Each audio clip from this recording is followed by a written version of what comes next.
Just to kind of quickly review the game, offensively, the player of the game was Saquon Barkley.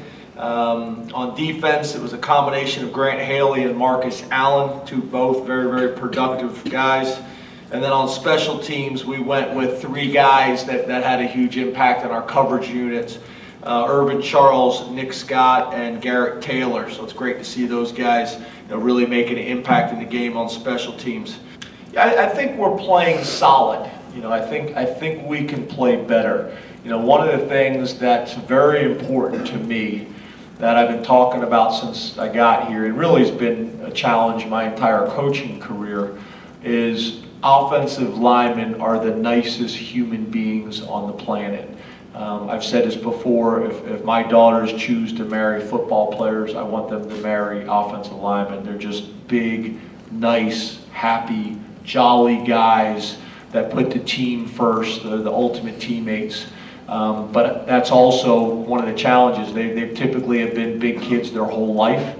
And being able to find offensive linemen that will get on the field and play with a nasty streak and a nasty demeanor, and then be real, gentlemen off the field. That's what we want, and we're getting closer to that, but we're still not where I think we can be and where I want to be. So I think that's the next step for us. I think we are playing good on the O-line, but I think we can play. I think there's still more there for us to give, and I think more than anything, it comes with a mentality. We need a little bit more from a football perspective of a killer instinct, and I think once you have that on your team, and once you have that on your offense, and specifically with your offensive line, then you can be difficult to deal with. Yeah, a couple things. Number one, Saquon Barkley's been our starting tailback since camp.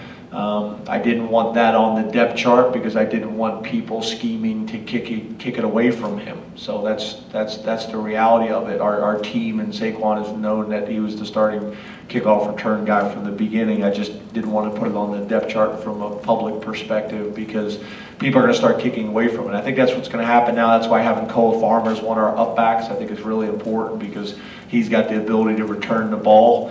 Again, I studied this. You look at what Stanford did with their starting tailback, had a huge impact as a tailback, as well as a punt return guy, and as well as a kick return guy.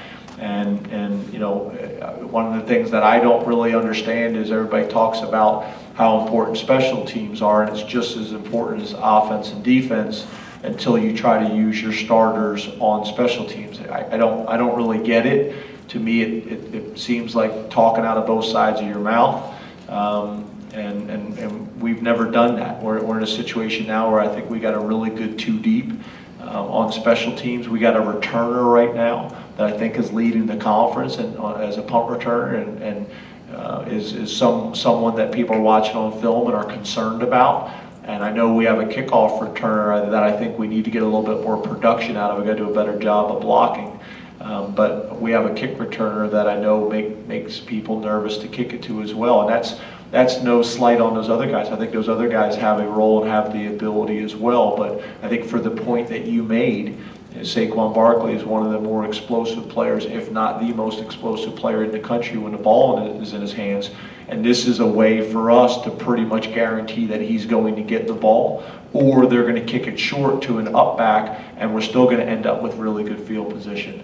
Drive start average is such a major factor in games. This is going to help our offense. Every yard you get closer to the end zone that you start, the better your chances are of scoring. And then the same thing, even if you don't score, you've got a chance to swing field position. So our defense is in really good position in terms of a long field for them. So, I think there's a lot of value in it. We spent a lot of time discussing it and studying it and researching it in off season, and feel good about it.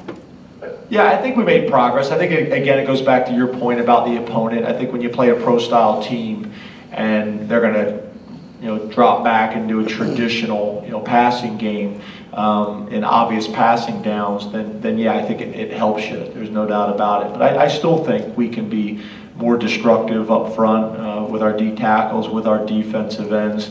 5 sacks I think is good. I think we can be better. I think we can be better. I really do. So I think we're making progress there. But as we all know, defensive end was one of the positions that we kind of needed to get a better feel for and get more comfortable with who those guys were going to be and what their roles were going to be. And we're starting to figure that out practice by practice, game by game, and day by day. So it's starting to show there. Okay. Hey, one of the things, Georgia State, I think they've allowed 2 plays of 50+ like in their last 13 games, and you guys kind of thrive on being explosive. What do you see from them that could limit your explosiveness? Yeah, it's a pretty interesting stat. To be honest with you, I just uncovered that this morning. We just kind of watching film, and then when you kind of go back, once all the stats come in and study those things and kind of take what you're seeing on film and kind of match it up with the statistics, that's a pretty impressive stat. One of the best in the country. So I think that's going to be one of the big challenges in the game. They do a great job of limiting big plays, and we do a pretty good job of creating big plays. So that's going to be one of the big storylines in the game.